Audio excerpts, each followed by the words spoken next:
Datangnya, assalamualaikum ya Rasulullah. Salam. Naon? Ini ja'yatun nusaimatun abdi lapar ye. Abdi keur puasa. Sarua. Cek Kangjeng Nabi innaki lasti shaimatan walakin ja'yatan. Mane mah teu puasa tapi kan boga lapar doang. Ambo cek Kangjeng Nabi. Dipikir jana balik deh ka imah. Langsung wa qa'adat fi baiti hadiu pe di imahna. Nyana tapakuran ke ya aing puasa cek yana teh. Ja puasa itrati wa bi'ali badamu takidi minum usara wa minum duriju bidamin makana hadza jazai nasatu lakum an tukhlifuni bisuin fi dhawi rahimi wasa syariat ma'ayum sikanil makulati wal masyrubat wa an wiqa'in isaipin lahar muasaan dahar muasaan nginum muasaan jima ti beurang ti mimiti pajar datang ka guru urang teh nahan teu dahar teu nginum teu jima eta puasa syariat jadi bae geus kos puasa syariat geus puasa syariat asal teu dahar teu nginum teu jima ai kitu mah mata pake ngabuburit kapuri celi pake ngadengekeun musik ngomong sadaek-daek leungeun cukal cekel karena berbagai permasalahan nu meunang jeung nu teu meunang kitu keneh suku dilengkah-lengkahkeun sakadaekna eta ngaranna puasa syariat 99,9 hampir teu diterima sebab teu puasa ngan sakadar napaan dahar jeung nginum jeung jima tetapi nu sejen teu dipuasaan puasa syariat disebut da puasa umum. Nomor kedua puasa thariqah atau puasa khusus ayum sikaan jami'al dhaihil muharramat wal manahi wa zamaim nyananahan tidak nu tadi teu dahar teu nginum teu jima syariat di puasaan kunyana beteung di puasaan kunyana zakar di puasaan kunyana dahar nginum beteung di samping eta deui mata milu puasa cili milu puasa irung milu puasa sungut milu puasa leungeun milu puasa suku milu puasa seluruh anggota milu puasa Masya Allah karim Masya Allah karim ayum sikaan jami'al dhaih nahan tina sakabeh anggotana mata celi irung sungut leungeun suku al-muharramat wal manahi wal zamaim tina nu diharamkeun ku Gusti Allah nu dilarang nu dicacat termasuk galbuna mithlul ujbi wal kibri wal bukhli wa ghairi dzalik jadi ujub di puasaan urang makan puasa mah puasa bae tapi rasa maneh aya. Aing mah hebat sakieu mah boho, aing mah puasa lain lalagaan. Puasa teh asanang sorangan, ujub ngaranna. Eueuh nanaonan da puasa kos kitu teh. Hapak teh mun cara pare gacung. Dipelak, disurubuk, pas buahan hapak gacung. Ketika diala nu boga na teh ya geus kieu bae oraw kunaon cak pamajikan garacung modal tanaga gacung kak geus bae kak ulah marah-marah atuh lain ulah marah-marah urang nungguan pan gacung naon artina jadi kamanakeun tuh kebo jadi ka kebokeun jadi parab kebo tah puasa syariat ge engkena bakal jadi parab kebo eta puasa sia tah. Lah cenah kieu ge kos kitu babarengan atuh urang puasa kebo kabeh. Ya Allah. Tuh kan. Kibir takabur. Sombong, bukhli. Ya Allah ya Rabbi. Kabeh penyakit araraya di jero hate. Geus mamata, geus maceuli. Ieu deui hate, rasa ujub, rasa takabur, rasa bukhli. Nah ieu di jero teh teu dipuasaan. Maka fakulluha yubtilu shauma tariqah. Ieu ngabatalkeun puasa tariqah nu puasa. Jadi puasa syariat mah muakkatun aya waktuna dahar aya waktuna ketika beurang dahar batal. Puasa tariqah mah goer muakkad, muabad ngaranna pi jami umrih. Geus lamun nyana ngomongkeun batur batal puasana. Mun nyana ujub batal puasana. Mun nyana takabur batal puasana. Masya Allah mantak persis sakumaha dawuhan Kangjeng Nabi urang Kangjeng Nabi Muhammad sallallahu alaihi wasallam cek Kangjeng Nabi rumba shaimin laisa lahu min syamihi lal ju'. Loba jasa masyarakat, loba jasa umat, loba jasa kaum anu paraluasa tapi laisa lahu min syamihi teu bogana naon puasana ilal ju' kecuali ngan lapar doang. Ngan sakadar lapar ganjaranana. Ima aya hiji awewe datang ka Kangjeng Nabi. Nah, Kangjeng Nabi mah bulan Ramadan osok barahan jasa nya aing deuk datang ka Kangjeng Nabi menta dahareun pasti nya nama merek. Assalamualaikum. Salam sedang. Ya Tuhan ya Rasulullah ini ja'iatun shaimatun. Abdi ieu lapar, abdi keur puasa. Cek Kangjeng Nabi, innaki lasti shaimatan walakin ja'iatan. Siapa teu puasa ngan lapar doang. Ceurik jana ka ieu mah. Masyaallah. Oh, masyaallah. Isukna datang deui. Subaja'at tsaniyah. Datang kedua kali. Datangnya assalamualaikum ya Rasulullah. Salam. Enaon? Ini ja'iyatun shaimatun abdi lapar ye. Abdi keur puasa. Sarua. Cek Kangjeng Nabi innaki lasti shaimatan walakin ja'iyatan. Mana mah teu puasa tapi kan boga lapar doang. Ambo cek Kangjeng Nabi. Dipikir jana balik deui ka imah. Langsung wa adat fi baiti hadiu pe di imahna. Nyana dapakuran kek ya aing puasa cek yana teh. Ja puasa ieu kek di itu kunya coba aing deuk moal kaluar deuk di imah bae cuma. Kunci kunya awang puasa. Terus di subuh datang ke zuhur salat asup deui ka imah. Salat atas asar keluar salat maksudna ka wudu ka jero deui datang. Coba sore ka Kangjeng Nabi. Waalaikumsalam ya Rasulullah. Waalaikumsalam. Nah, ini ja'iyatun shaimatun. Abdi ieu lapar tur abdi puasa. Sedaqti. Bener anjeun. Terus nyana nitah fa amara lah bi ta'at. Nyana nitah ka sahabat. Bae para sahabat coba kadiekeun korma ieu. Aya awewe ieu lapareun jasa ieu bere buka. Nyana merenung bae.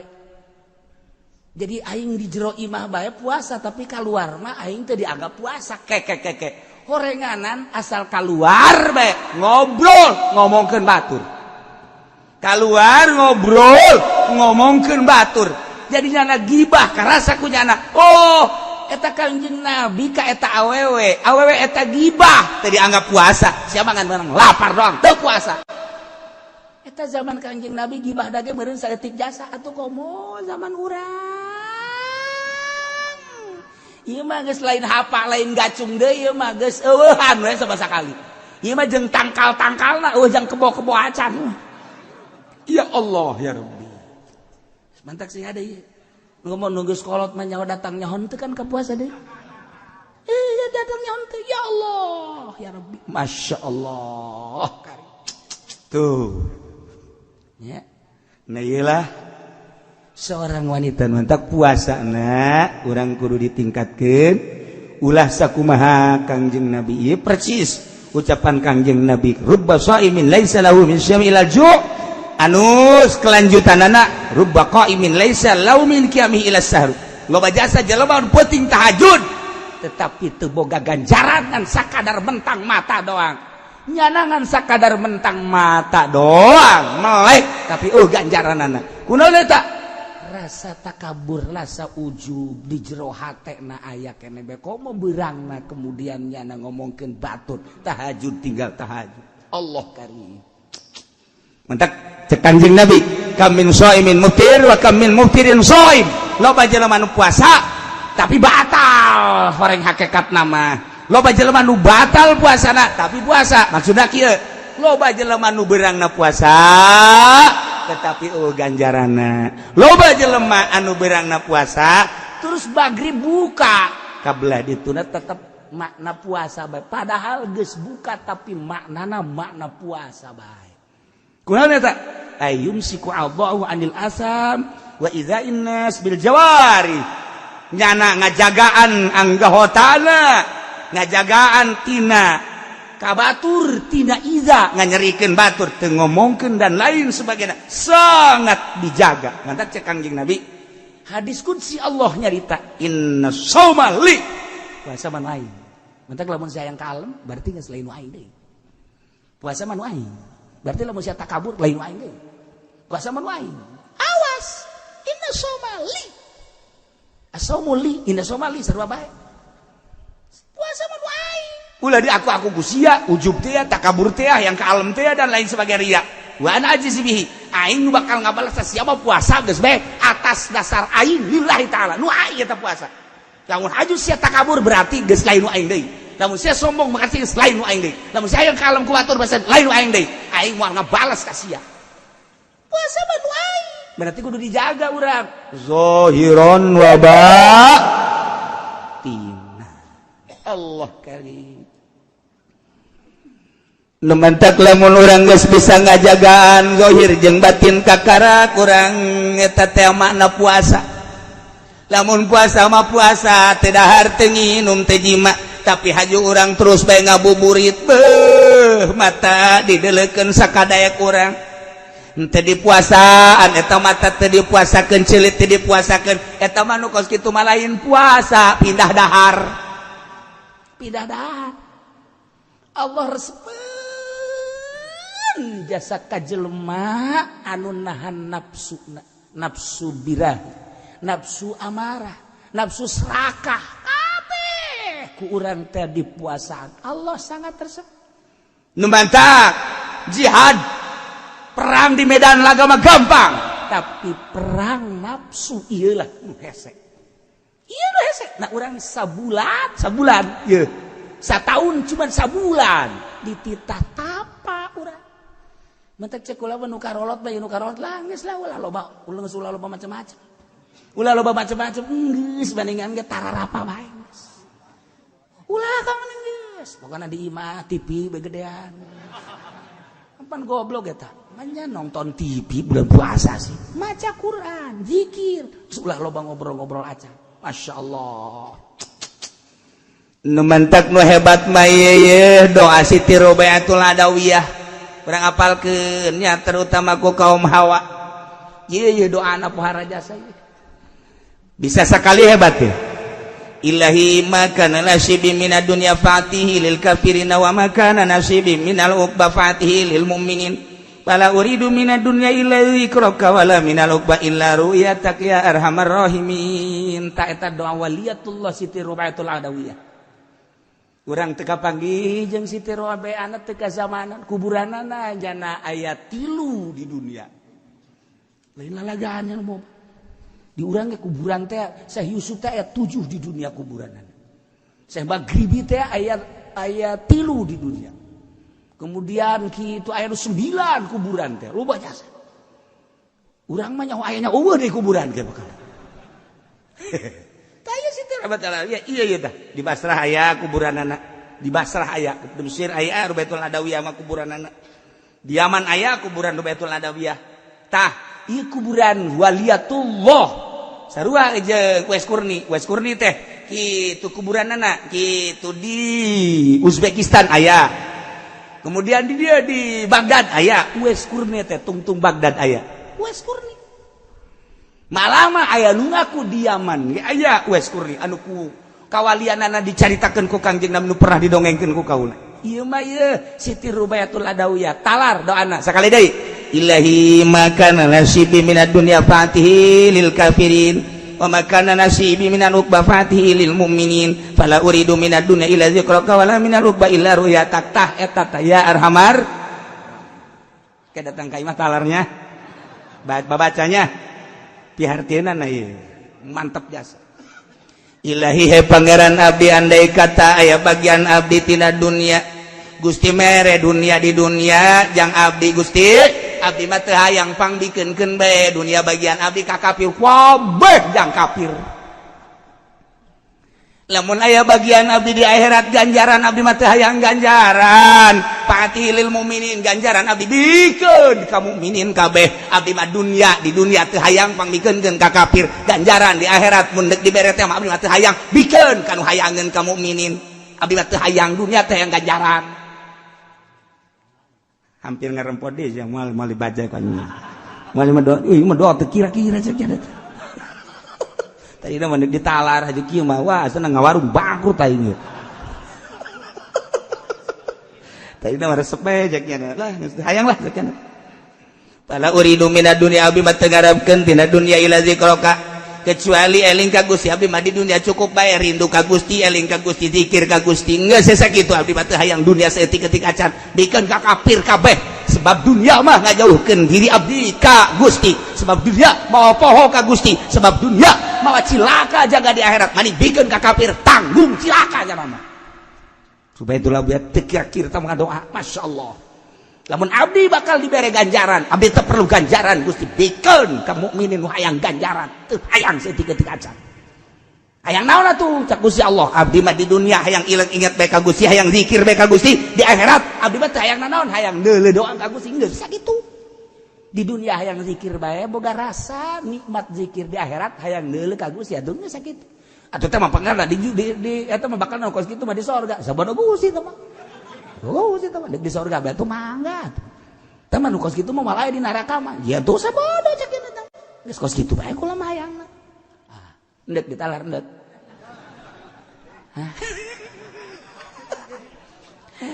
Itu kuat dong tah ngadengin urang kos kitu dah. Gusti lamun abdi dibere bagian dunia geus ulah dikabdikeun ka kafirkeun bae. Ka anak atuh ulah anaknya cilaka. Beneran ieu mah ka anaknya ulah cek. Sugan eta ieu mah kata tangga ulah. Naon sebabna begitu ditanya ku ulama Rubeah eta ngadoa sia kos kitu amat kumaha atuh lamun eta bagian sia dunia dibikeun bae atuh ka tatangga mah ulah lamun kuna tatanggana mukmin lamun nyana aing mere dunia ka mukmin aju ku Allah diijabah engke nyana bisa sugih ku sebab sugih nyana cilaka berarti nyana jauh jeung Allah berarti jauhna nyana jeung Allah gara-gara aing mere ka nyana hayang aing bikin kukuman geus kakapirkeun bae kabeh kakapirkeun engke tetangga susah kajen penting ka sorga anak susah masalah sakena penting mah ka sorga pemikiran geus eueuh duniaan saeutik-eutik aja nya nama mun neuleuh tukang karung nya mah jariji jariji sama aing saya kubahan teh kebo cenah para doa ya Allah sakitu bae abdi bah teu boga harapan di dunia kecuali zikir ka Gusti eling ka Gusti per detik per menit jeung di akhirat teu aya deui kecuali ningali langsung ka Gusti sakitu kahayang abdi mah geus tirik ya Allah ya Rabb terakhir ialah puasa hakikat imsakul fuad an mahabbati basi wallah disebut puasa khususul khusus muasaan hate tina cinta kasalian Allah bisi di jero hate aya cinta kasalian Allah di puasaan per detik wa imsakus sirran mahabbati syahadati ghairillahi taala jeung nahan sir tina musyahadah tina mahabbah musyahadah kasalian Allah bisi sir aya kasalian Allah embung wali Allah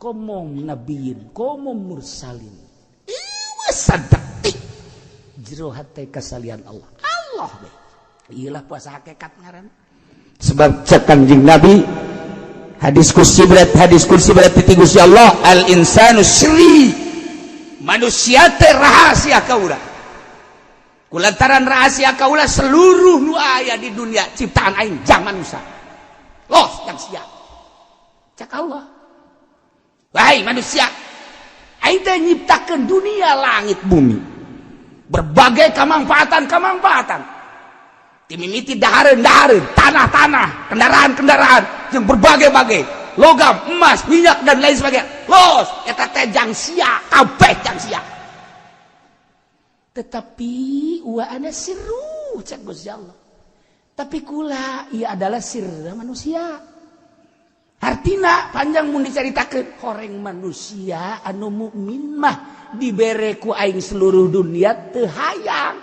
nu hayang teh ngeusikeun aing di jero hatena jang naon sakeuna tuh atuh udag-udag dunia di udag-udag haju rusak banyak udag-udag rusak maning nu nyieun dunia urang ngahayangan sawah bakal rusak maning anu nyieun sawah Allah urang ngahayangan mobil bakal rusak maning ngahayangan nu nyieun mobil Allah urang ngahayangan naon bae maning nu nyieunna matak al insanu sirri manusia adalah sir kaula tapi wa ana sirru kaula sirna manusia tuh kabeh di dunia dibikin ka manusia tapi manusia embungeun hayang ka aing bae sareng gitu nu matak wa ana sirru geus jelema anu datang ibadah datang ka zahir doang ieu ibadah zahir aya nu datang ka qalbu ibadah qalbu berarti toreko aya ibadahna rusir ke kajituna ya ibadah hakikat geus urang kuari mah ulah terlalu zahir teuing ibadah campuranlah kurang ibadahna make ibadah qalbu yakni bertoriko